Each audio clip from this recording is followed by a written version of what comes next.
I was trying to go live in here as well, but it's not working for some strange reason. And I think because of where I've decided to record is in my kitchen, and my kitchen's signal is horrible. So what I have decided to do is just go over the hall in here pre-recorded. I apologize because I did say that I was going to come back on, and because the signal is terrible and I would have to pack up all of this and go over to the studio, I've decided to just record it. So, and besides, it's 10:45 now. My Dollar Tree closes at 10 p.m. So that gives me a lot of time to browse and have a good time. So I just wanted to recap some of the things that we saw in the store, as well as point out its usefulness so that you can find out how it can benefit you in your sewing studio or sewing room. One of the first things was the vacuum seal bags. As I mentioned, you can very easily use these to store fabric, especially if it's not fabric that you're going to be using right away.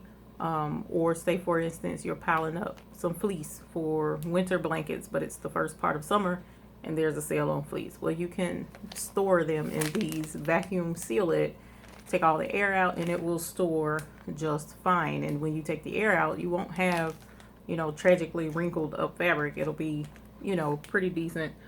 And you can save a lot of space in your storage studio by utilizing this method. I also used this for when I purchased that huge lot of teddy bears.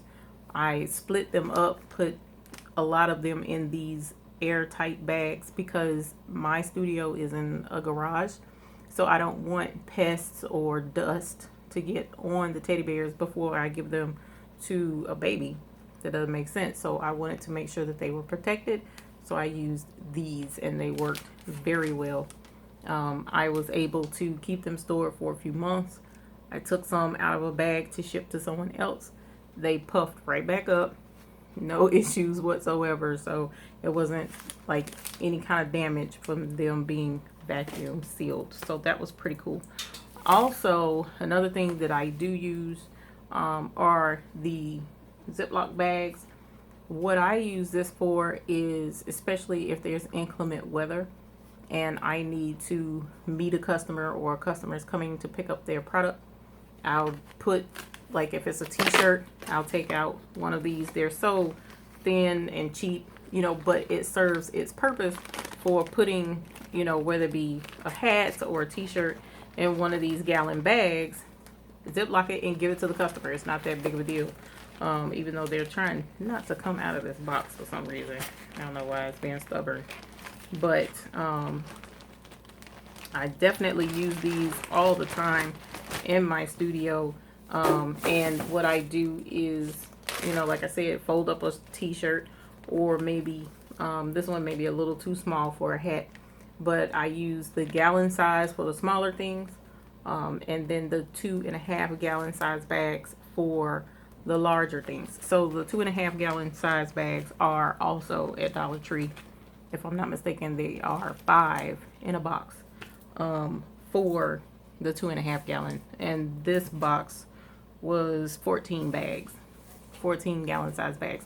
And because they're so inexpensive, it's not that big of a deal to give it to the customer to keep theirs, free of dust or dirt or even moisture from going out in the rain.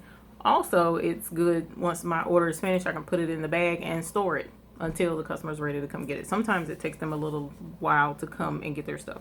So if I put it in a Ziploc bag, it's not that big of a deal for that either. We also looked at these small containers at Dollar Tree. I love these because they are so cute. The clear on here, there's so many different ways you could decorate this if you really wanted to. You could put washi tape on it. You could even paint it to a certain extent with like Sharpie marker or something, some type clear, so that the clarity of the container will continue to be there. But you'll have, the really cute clear. and this could be used for any type storage of anything. You can put Velcro in it, you can put your elastic in it, and then of course they stack. So this is really cute, really practical to use in a sewing studio or whatever craft room, and really attractive. I love the crystal clear of the plastic. It's really attractive. I do love using that container in particular. There's a couple of others that I like that I showed in the other video, but I don't really use those as much as I use the square storage containers because I really do like those. Now, one of the things that I was looking for in that Dollar Tree that I couldn't find, but I had already picked some up in my other Dollar Tree, which is my favorite one, is these storage bags here. I absolutely love these storage bags. Now, this is the extra large size. It comes with 2 in here. I also use the large size, which has, I believe, 3 in the pack. And I also use the double XL, which 1 comes in the box. Now, these I definitely use as well for whenever a customer's order is done. Basically the same principle as this smaller little Ziploc bag. I use the large Ziploc bags, and these for whenever the customer's order is done, I put it in the bag, and it's really cool because it has a handle. So this is for the larger orders where they have multiple items, and it allows me to set it off to the side until it's done, give it to the customer. I can either hand it to the customer out of the bag and keep my bag, or it's not that big of a deal to 50 cents for a bag to give it to the customer so that they can take their order home. There's even been instances where I've had to leave an order out for a customer. So that being the case, I can leave that out. Doesn't matter what the weather is going to be. Nothing is getting in that bag because it's Ziploc at the top, just like a regular Ziploc bag. So it has the Ziploc type feature at the top, and then a cute little handle cut out so that you don't have to worry about having to carry the bag by the top. Some of the other things that I came across, I already showed you the slippers that I had found, and sorry if I keep hitting the camera. Found these slippers. I thought it would be fun, little Dollar Tree slippers to embroider like a monogram right here on the front of the slipper to see how that would turn out. Now that's probably something that would have to go on the big machine, not the 4x4 machine, because it would be a little difficult to get in up under this on the flatbed machine. Someone, I think it was Miss Ethel, she mentioned the sunglass case that can unzip completely and lay flat. So this you could even embroider on the 4x4 machine. So I picked one of those up, Miss Ethel, so that we can give that a shot at some point in time once I get caught up on these videos. Also, this is something else that I use in the sewing studio, and they're basically slap bracelets for those of us old enough to remember what a slap bracelet is. And I'll pull one out so that you can see. Well, I'll pull both of them out. All they are is just reflective strips, right? And that's why they call them slap bracelets, because they, you know, turn into a circle. But how do I use these in the sewing studio is when I open up a roll of stabilizer. It's on the roll. All I have to do is slap this around the roll, and it keeps the roll closed. I don't have to tape it shut. I don't have to worry about my rolls coming loose. So that is how I use these. Also, I use them on my bolts of fabric where they're on the big roll.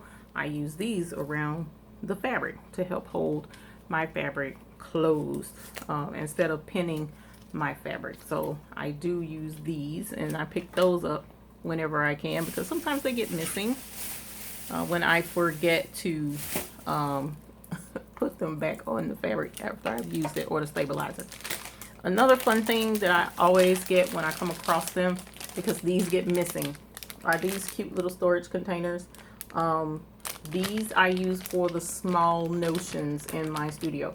So I'll use these for buttons. I'll use these for snaps. I've used these for eye hooks. These can be used to store any number of the little teeny notions, and you could even store all different kinds of notions in these, but in here, and it keeps everything separate in its own little container. So I do love these little containers whenever I can find them, and these get going pretty quick from Dollar Tree as well. I picked up some blanks from Dollar Tree that we'll be trying on. So here's one. It's just a tote bag, something pretty simple. It's kind of, it doesn't really feel like fabric. Feels like it's gonna be kind of cheap to embroider on, but we're gonna give it a shot. Something fun to do just to see if it works. Also, the Dollar Tree has t-shirts when you can come across them. I got these from the Dollar Tree in the country, the other Dollar Tree, my other favorite one. And these are youth size. I got the blue and the black for Panthers colors.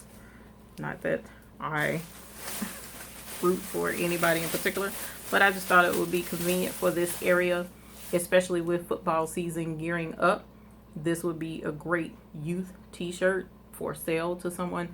Put something like little Carolina fan or something along those lines that's not necessarily trademark, hopefully, and you can make money that way.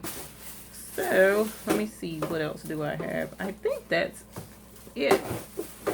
I'm looking through because I had so many bags to bring in. Oh, as I mentioned, my shipping supplies. I have my mailing tape. I have some socks. We're going to try and embroider on some socks and get those going. Also, I've mentioned whenever your hoop gets stuck when it's doing its embroidery and the bobbin thread and the top thread get tangled so much and there's nesting on the bottom and you can't move the hoop, it's stuck because of the thread. These are the knives, craft knives that I had mentioned, and there are 3 to the pack. So you can get these from Dollar Tree as well. And the one in the country that I went to, they had them in colors, whereas my local one, they're always in black. So that's pretty cool. As far as I can see, that's pretty much everything that I was able to pick up. I did end up getting 6 of those plastic containers and left quite a few left. I know there had to have been a good 8 to 10 more of those containers at the Dollar Tree, so I did not buy them all. These bags from my storage bags, I got several of these. I want to say 6 boxes of these as well because I go through them. I love them that much, and I only got like 3 boxes rather of the Ziplock because I don't go through those as much. So but that's it for the most part, you guys. I appreciate you overlooking my internet faults and not being able to get back on live. I was really looking forward to it and sharing all of this with you guys and answering any questions you may have had in regards to the haul that I was able to get. If you have any questions, I guess just go ahead and leave them in the comment section and we will get those answered for you. However, I do appreciate you checking out this video and seeing the many different things that you can get from the Dollar Tree. It's very beneficial for use in your craft studio, sewing studio, embroidery studio, whatever the case may be. They can be used. Dollar Tree is an excellent resource for some very practical things that you can use in your studio to stay organized, to have as a helping hand, like the slap bracelets. I mean, who would see these and immediately think this is how I can keep my stabilizer in place, you know? So that's the whole point in sharing our different ideas and getting the point across that there are some solutions out there to help you out. So until the next time I see you guys, I look forward to your pre-recorded video on Tuesday. And if you have any other questions, again, please hit me up in the comments below. Give the video a thumbs up if you like it, as well as please consider subscribing, because we do put out very awesome content. It's your driven content, driven by you. So if you have concerns or if you have questions or if you have suggestions, put them in the comments below. I get those, I put them on a list, and we do videos that benefit you, that you request. So I look forward to engaging with you guys. So until the next time, you know what we always want for each one of you: happy embroidering and having fun at Dollar Tree as well. Not spending too much money either. But at any rate, you guys have a good night. I'm getting ready to pack this stuff up so that tomorrow I can take it all over to the sewing studio. Have a good night. Bye.